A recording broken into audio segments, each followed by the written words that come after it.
Olá, sejam todos muito bem-vindos. O Lar do Amor apresenta o programa Evangelho no Lar Online, nosso encontro familiar com Jesus. Você pode acompanhar o Evangelho no Lar do Lar do Amor pelo nosso site www.lardoamor.com, através do nosso canal no YouTube, nas nossas redes sociais, no Instagram e no Facebook, e também pelos grupos do WhatsApp do Lar do Amor.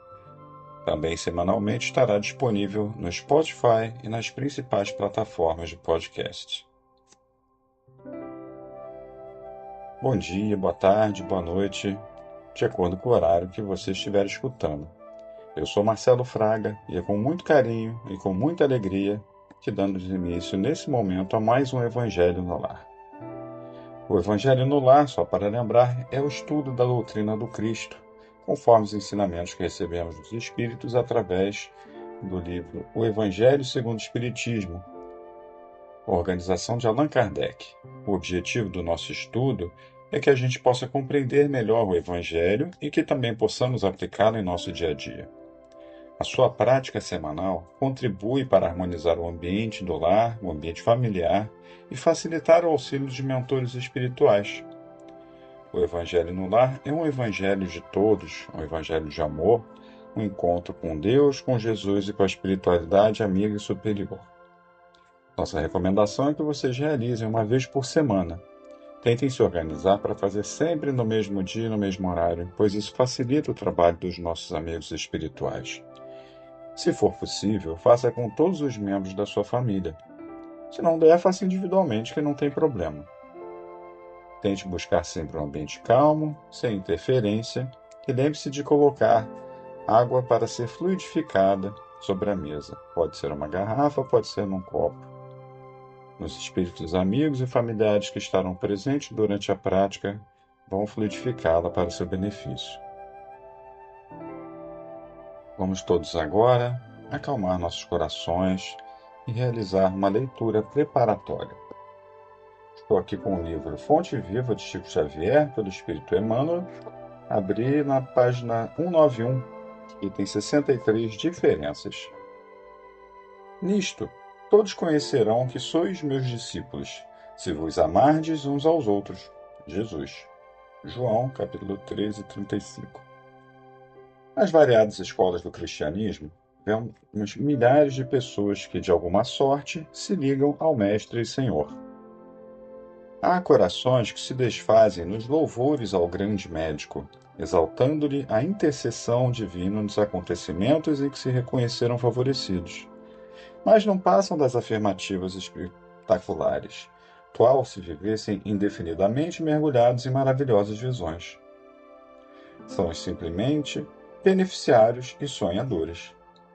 Há temperamentos ardorosos que impressionam da tribuna, por meio de preleções eruditas e comoventes, em que relacionam a posição do grande renovador na religião, na filosofia e na história, não avançando, contudo, além dos discursos preciosos.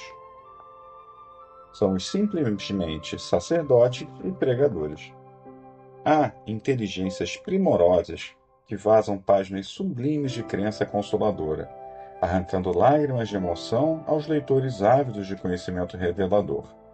Todavia, não ultrapassam o campo do beletrismo religioso.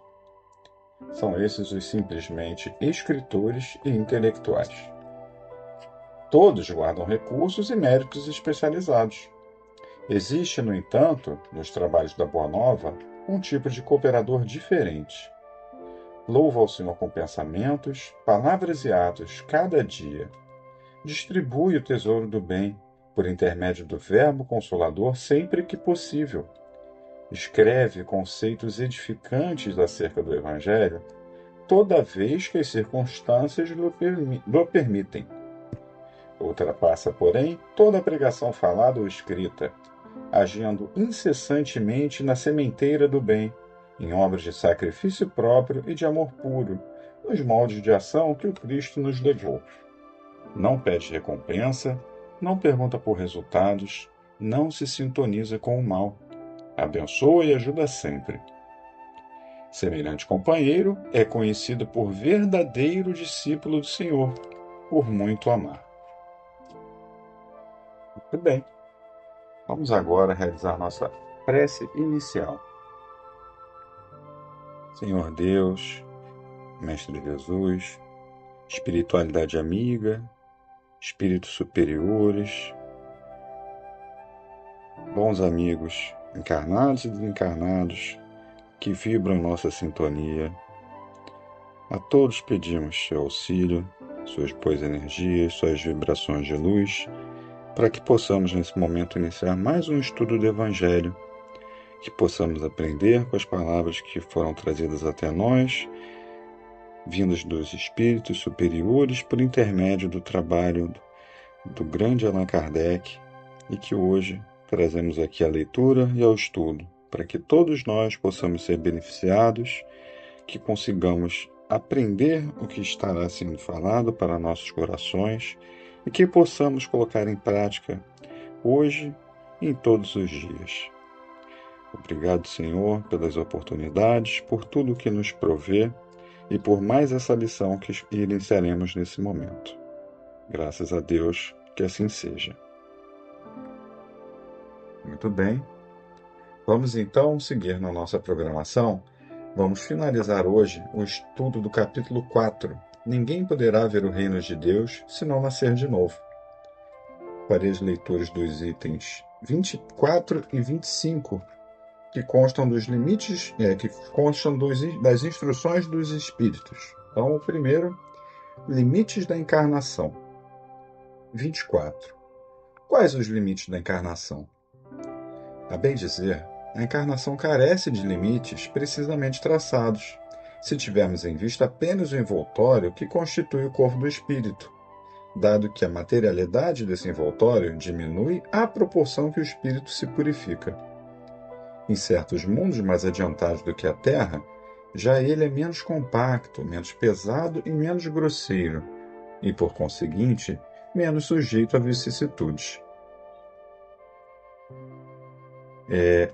Em grau mais elevado, é diáfano e quase fluídico. Vai desmaterializando-se de grau em grau e acaba por se confundir com o perispírito. Conforme o mundo em que é levado a viver, o espírito reveste o invólucro apropriado à natureza desse mundo. O próprio perispírito passa por transformações sucessivas. Torna-se cada vez mais etéreo até a depuração completa, que é a condição dos puros espíritos. Se mundos especiais são destinados a espíritos de grande adiantamento, estes últimos não lhes ficam presos, como nos mundos inferiores. O estado de desprendimento em que se encontram lhes permite ir a toda parte onde os chamem as missões que lhes estejam confiadas. Se considerar, do ponto de vista material, a encarnação, tal como se verifica na Terra, poder-se-á dizer que ela se limita aos mundos inferiores. Depende, portanto, de o espírito libertar-se dela mais ou menos rapidamente, trabalhando pela sua purificação. Deve também considerar-se que no estado de desencarnado, isto é, no intervalo das existências corporais, a situação do espírito guarda relação com a natureza do mundo a que o liga o grau de seu adiantamento. Assim, na erraticidade, é ele mais ou menos ditoso, livre e esclarecido, conforme está mais ou menos desmaterializado. São Luís, Paris, 1859. Necessidade da encarnação, item 25. É um castigo a encarnação e somente os espíritos culpados estão sujeitos a sofrê-la?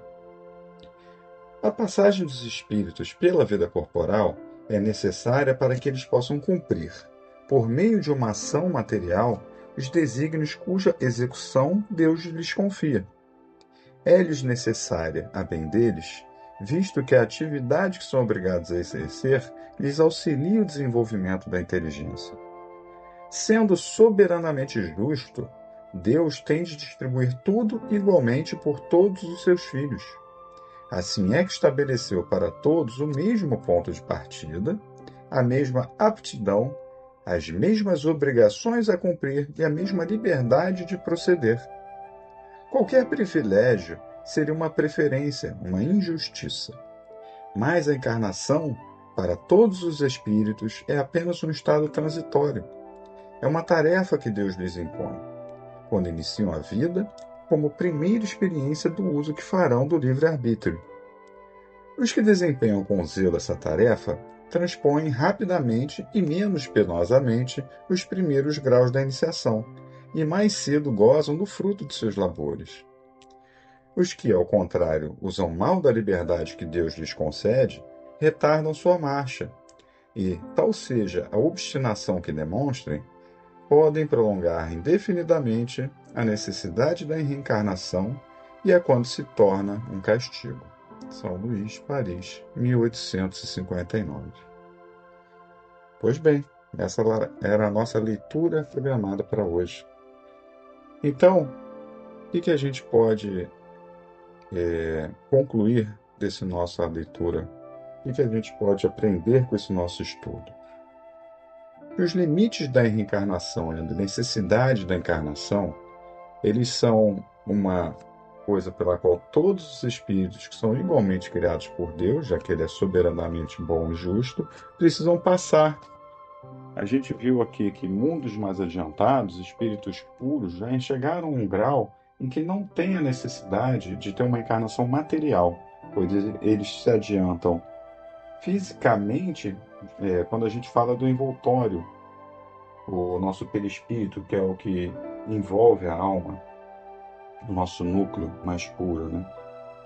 E eles encarnam em mundos que são menos materializados, assim como eles também já estão menos materializados, e inclusive o texto nos ensina que eles não estão presos a este mundo como nós estamos presos na Terra. Encarnamos num mundo inferior porque ainda somos espíritos pouco adiantados. Nosso grau de adiantamento, ele é o que nos faz estar encarnados na Terra nesse momento. Cada um de nós, de acordo com as suas realizações, com seus esforços, está num determinado momento de sua existência, mas todos nós estamos parecidamente evoluídos, porque afinal estamos todos encarnando aqui nesse mesmo órgão, que é o nosso planeta Terra. A necessidade da encarnação, então, ela se faz para que todos possamos executar os desígnios que Deus nos deu, que é desenvolvermos no aspecto intelectual e moral, e a Terra é o nosso local ideal, o nosso local indicado para que possamos realizar esses aprendizados em nossas encarnações sucessivas. E elas não têm limite se a gente considerar que a gente vai parar de depender das encarnações quando atingirmos um grau de evolução de muito adiantamento. Mas como temos o livre-arbítrio, como cabe a nós o nosso próprio progresso, de acordo com a nossa vontade, de acordo com o nosso desenvolvimento que nos é dado pelo nosso livre-arbítrio, então nós é que vamos definir, vamos determinar quais são os limites da nossa encarnação.